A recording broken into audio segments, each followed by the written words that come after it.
नमस्कार। द देसी अड्डा पर आपका स्वागत है। मैं हूं राकेश तिवारी।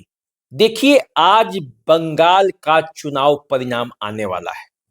जिस वक्त आप मेरा ये वीडियो देख रहे हैं, ठीक इसी समय बंगाल में मतगणना का कार्य शुरू हो चुका है। देखिए, बंगाल का चुनाव परिणाम ये तय करेगा कि सिवान के विधानसभा क्षेत्र से चुनाव जीतने वाले बिहार के स्वास्थ्य मंत्री मंगल पांडे का राजनीतिक भविष्य क्या होगा। देखिए, बंगाल का चुनाव परिणाम ये तय करने वाला है कि मंगल पांडे की राजनीति की जो गाड़ी है वो कितना आगे तक जाएगी। यदि बंगाल का चुनाव परिणाम बीजेपी के पक्ष में रहा तो समझिए कि मंगल पांडे की बल्ले बल्ले है। आपने देखा होगा पिछले कई चुनावों से जिन जिन राज्यों के चुनाव प्रभारियों ने बीजेपी को सफलता दिलाई या बीजेपी के लिए अच्छा काम किया, उसको उसका इनाम मिला है। मंगल पांडे को भी बंगाल जैसा मुश्किल स्टेट मिला है।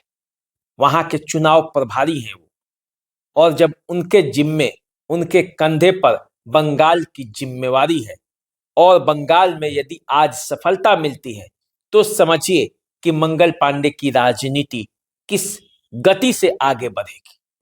इस पर हम भी चर्चा करेंगे और क्या कारण है कि मंगल पांडे को इनाम मिलेगा। लेकिन उसके पहले कुछ बातें हम आपसे करना चाहते हैं।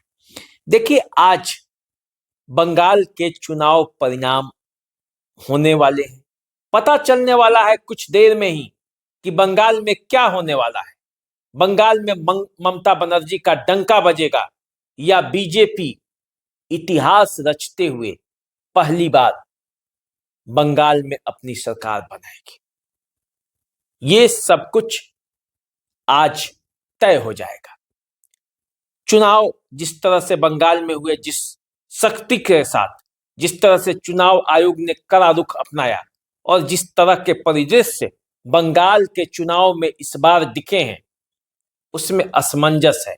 कहा नहीं जा सकता कि आने वाले पल में क्या होने वाला है। ठीक 8 बज रहे हैं और 8 बजे जब हम आपको ये बातें बता रहे हैं और जब इसके बाद जब चुनाव परिणाम धीरे धीरे आने लगेगा तो आपको पता चलेगा। आप भी उत्सुक होंगे बंगाल के चुनाव परिणाम जानने के लिए। लेकिन उस बंगाल चुनाव परिणाम के साथ आज आपको यह भी जानना है कि बंगाल की जिम्मेवारी जिसको बीजेपी ने सौंपी थी, उसके राजनीतिक भविष्य पर एक तरह से देखा जाए तो उसकी परीक्षा है। बिहार के स्वास्थ्य मंत्री रहे मंगल पांडे सिवान से विधायक हैं, बीजेपी के वरीय नेता हैं। बिहार में के जो हैं वो अध्यक्ष रह चुके हैं बिहार बीजेपी के। जब जब बिहार में बीजेपी संकट में होती है, मंगल पांडे उस संकट से निकालने में एक महती भूमिका अदा करते हैं। उनकी जवाबदेहियां और उनके जिम्मेवारी लेने के का जो उनका अंदाज है, उसको देखते हुए बंगाल जैसे मुश्किल स्टेट का प्रभारी उन्हें बनाया गया। उन्हें जिम्मेवारी दी गई कि ममता बनर्जी से बंगाल को उनके हाथों से खींचकर बीजेपी के झोली में सफलता डालनी है। और मंगल पांडे इस काम में लग भी गए। लगातार वो बंगाल में मेहनत कर रहे हैं। देखिए, छत्तीसगढ़ के प्रभारी थे नितिन नवीन। नितिन नवीन ने छत्तीसगढ़ जैसे मुश्किल स्टेट में जब बीजेपी को सफलता दिलाई तो उसका इनाम देर सही ही उन्हें भाजपा का अध्यक्ष बनाकर मिला। मंगल पांडे यदि बंगाल में सफल होते हैं और आज यदि बंगाल में यह तय हो जाता है कि बीजेपी की सरकार बनने वाली है, तो समझिए कि मंगल पांडे की जो राजनीति है वो सिर्फ बिहार तक सीमित नहीं रहेगी। केंद्र में भी उनकी भूमिका बढ़ेगी, केंद्रीय राजनीति में भी उनकी भूमिका बढ़ेगी। बीजेपी के अंदर जो है उनकी भूमिका बढ़ेगी। बीजेपी पार्टी के अंदर जो राजनीति होती है उसमें उनकी भूमिका बढ़ेगी। देखिए, सिवान से विधायक है तो सिवान के लोग चाहते हैं कि मंगल पांडे अधिक से अधिक सिवान में समय दें।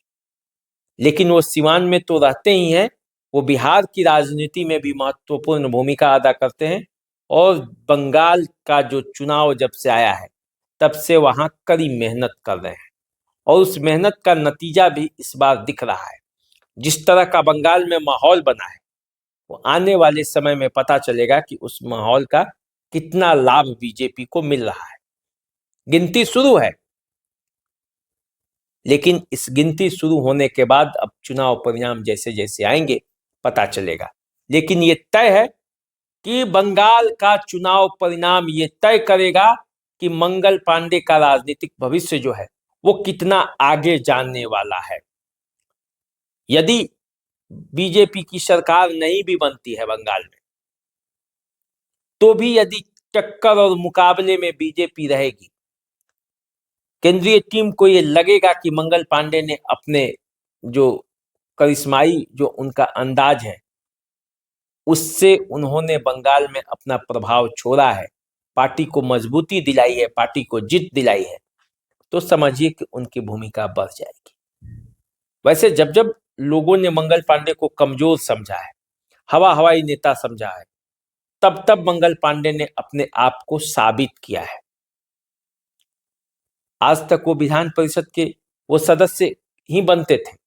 जब 2025 का चुनाव आया तो लोगों ने कहा कि चलिए इस बार उनको पता चल जाएगा राजनीति किसको कहते हैं जब जमीन पर वो धूल फाकेंगे। लेकिन सिवान में जब वो चुनाव लड़ने उतरे तो जिस रणनीति और जिस अंदाज से उन्होंने चुनाव लड़ा वो सबको सकते में डाल दिया। चुनाव के बाद लोगों ने कहा कि पटना और बिहार की राजनीति ही करेंगे, सिवान छूट जाएगा।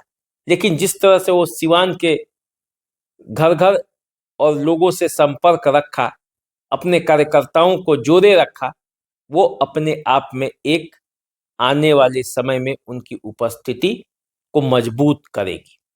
और उसी तरह वो बंगाल में भी बीजेपी को मजबूती देने में जी जान लगाकर जुटे हुए हैं। अब उसका परिणाम, उसका जो प्रतिफल है वो आज मिलने वाला है। तो इंतजार कीजिए कि क्या हो रहा है बंगाल में, और यदि बंगाल में सफलता मिलती है तो मंगल पांडे के झोली में क्या आने वाला है। आप हमारे साथ बने रहिए, देखते रहिए द देसी अड्डा। चैनल को सब्सक्राइब कर लीजिए, फेसबुक इंस्टाग्राम पे हमें फॉलो कीजिए। अभी दीजिए इजाजत, नमस्कार।